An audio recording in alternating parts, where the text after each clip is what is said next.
Yeah, I think it's probably one of the toughest surfaces that are bowled on in terms of it being a lot slower and not biting as much. Obviously, you get slow turn, but I just felt the ball didn't really kick off the wicket. However, like towards the latter part when the ball did get softer, now and then the odd one straight to no, a little bit of bite. But I think the sort of cracks have been opening up a little bit because of the heat around.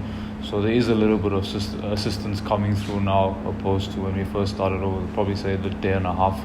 Yeah, it sort of didn't go according to plan in terms of not controlling the run rate towards the last few days, but still got a task at hand in terms of batting for as long as we can.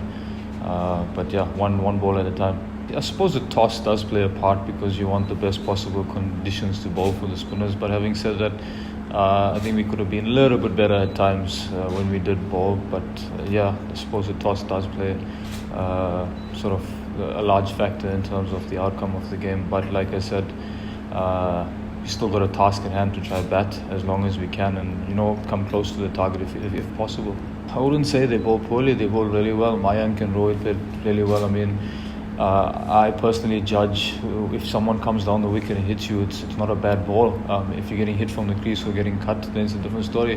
Piedt was unlucky. Mayank played superbly well, and so did Rohit. Literally everything they wanted to do just paid off. It was their day. So I wouldn't look too much as if they bowl badly or anything. Sen's also an all-rounder, a batting all-rounder, so I think his contribution and his first taste of international cricket went pretty well for him, especially in the tough conditions. I think the seamers, they tried really hard up front.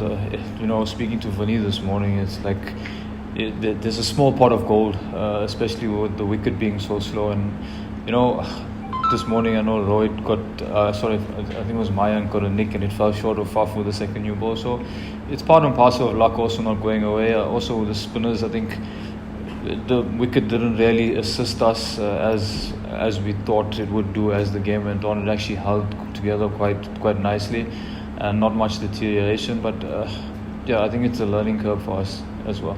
When you have an opening stand of close to 300 plus, it's difficult for the team that's bowling to come back from that, and I think that's really important in terms of setting up a game, especially in subcontinent conditions. But yeah, Rohit and Mayank, they just played within their zones. They just put away the bad balls, and like I said, whatever they tried to do in terms of putting us under pressure, it paid off for them. But fair play. I think Mayank is also very young to international cricket, but he just showed maturity of someone that's. It feels like he was a seasoned campaigner and had a simple game plan and just played within his strengths. Test cricket's it's hard cricket. It's a real test of character. I think you keep motivating the boys regardless of the outcome, and you stop worrying about the session that's passed and you sort of focus and try to regroup. And one session can change the game in the context of things. Obviously, I'd say the first day and today's morning session didn't go according to plan, but I thought we sort of left all that behind, and in the second session after lunch, something did happen. We got a few wickets here or there, and it sort of just gave us a bit of positivity going forward. But I think you can't dwell too much on the negative parts, and you got to sort of look at the positive outcomes in terms of looking forward and looking ahead.